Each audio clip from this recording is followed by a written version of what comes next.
सरकार को काट रही है। अच्छा हम तक है भाई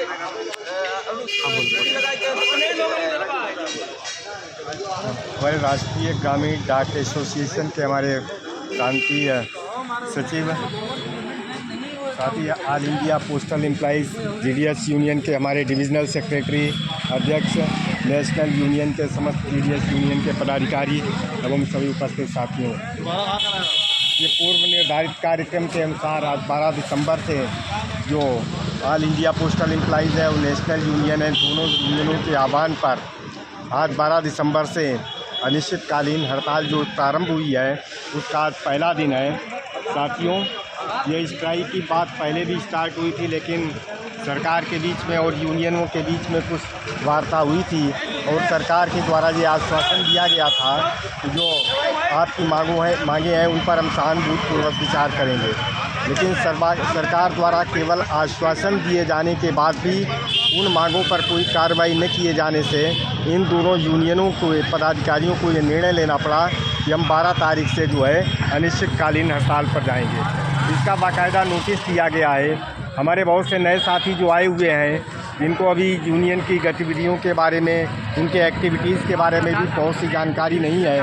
उनको कुछ हमारे साथी झूठे तरीके से एक भ्रामक अफवाह फैला करके अगर आप हड़ताल पर जाएंगे ऐसा हो जाएगा वैसा हो जाएगा, ऐसा कुछ नहीं है। हमारा पूरा जीवन जो है, जब तक पूरा सेवा काल रहा, हम हमेशा यूनियन में रहे और हमेशा सक्रिय रहे। चाहे 13 दिन की स्ट्राइक रही हो, चाहे 2 दिन की रही हो, चाहे 5 दिन की रही हो, हमेशा हम हड़ताल पर रहे और हड़ताल पर आप रहें और अपनी शांतिपूर्वक हड़ताल करें। अपनी मांगों के समर्थन में शांतिपूर्वक हड़ताल करना हमारा संवैधानिक अधिकार है और उसी अधिकार के तहत हम लोग हड़ताल पर जाते हैं। ये कोई ऐसा नहीं है कि हम जब चाहे हड़ताल पर बैठ जाएं। आप लोगों की जो मांगे हैं वो जस्टिफाइड हैं, न्यायोचित मांगे हैं। ये सही मामले में अगर देखा जाए तो जो हमारा ग्रामीण डाक सेवक है वो इस भारतीय डाक विभाग का आधार है। बिना हमारे GDS साथियों के कोई भी मांगे जो है, कभी कोई भी टारगेट दिए जाएं, कोई भी लक्ष्य दिए जाएं, वो पूरे कभी नहीं हो पाते हैं। कोई भी लक्ष्य दिया जाता है, चाहे वो ऊपर डायरेक्टरेट से आए या सर्किल ऑफिस से आए या रीजनल ऑफिस से आए या हमारे यहाँ इस मंडलीय कार्यालय से निर्गत किया जाए, सभी टारगेट को पूरा करने में जितने जी-जान से हमारे ग्रामीण डाक सेवक साथी जुटते हैं और उस टारगेट को पूरा भी करते हैं, लेकिन उसके अनुपात में उन लोगों को जो सुविधाएं या सहूलियतें मिलना चाहिए वो न कभी आज तक नहीं मिल पाई हैं। साथियों, आज का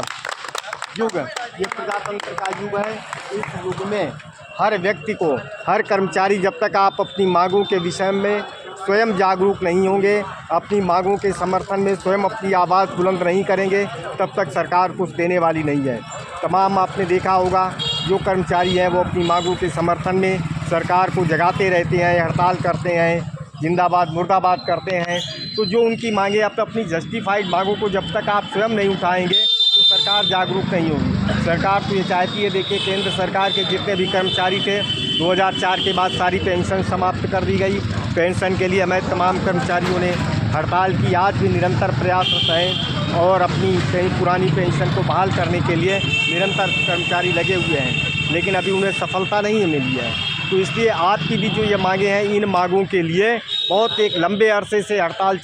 आपके द्वारा की जाती रही है और अब भी संघर्ष जारी है और आगे भी संघर्ष आपको करना पड़ेगा, क्योंकि संघर्ष जब तक आप नहीं करेंगे तब तक कोई भी मांग आपकी मांग मान ली जाए ऐसा मुझे मुमकिन संभव दिखाई नहीं देता है। इसलिए जितनी भी मांगे हैं वो सभी जस्टिफाइड मांगे हैं, न्यायोचित मांगे हैं। जब आप सारे काम वही करते हैं, समान कार्य के लिए समान वेतन का सिद्धांत है, तो समान कार्य के लिए समान वेतन न दिया जाए तो ये आप लोगों के लिए बड़ा अन्याय है।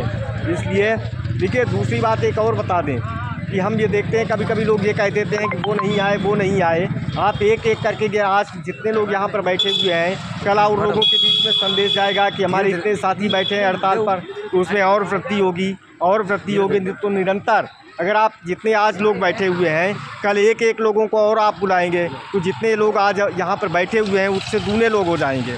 इसलिए सब लोगों का ये दायित्व बनता है कि आप प्रत्येक दिन एक साथी, 2 साथियों को यहाँ पर बढ़ावें, क्योंकि अनिश्चितकालीन हड़ताल है। तो इसलिए इस अनिश्चितकालीन हड़ताल को सफल बनाने के लिए आप सबको संगठित होना होगा और सबको एक साथ मिलकर के सामूहिक प्रयास करना होगा। अगर ये आप ये समझ लेंगे कि ये केवल पांडे जी की जिम्मेदारी है या केवल त्यागी जी की जिम्मेदारी है या केवल किसी एक साथी की जिम्मेदारी है, तो हड़ताल कभी भी सफल नहीं होगी। हड़ताल में जब तक प्रत्येक साथी हमारा अपनी ड्यूटी को, अपने दायित्व को अच्छी तरीके से समझेगा, तभी आपकी हड़ताल सफल होगी। इसलिए साथियों, हम आज भी याद करते हैं, जब से हम लोग आपको आगे बढ़ेंगे, जब यूनियन के प्लेटफार्म पर आपको बाहर जाने का अवसर मिलेगा, आज भी जब हम याद करते हैं अपने रत्नेश्वर राव को, जब हम अपने प्रारंभिक काल में जाते थे, जब आपकी जैसी हमारी उम्र रही थी, तो हम कॉन्फ्रेंस में जाते थे, सर्किल कॉन्फ्रेंस में या ऑल इंडिया कॉन्फ्रेंस में, तो वहाँ पर हम देखते थे वी रत्नेश्वर राव सेवानिवृत्त होने के बाद में, जबकि एक पैर से विकलांग थे, तो वो जीवन भर आप लोगों के सेवानिवृत्ति के लिए बाद भी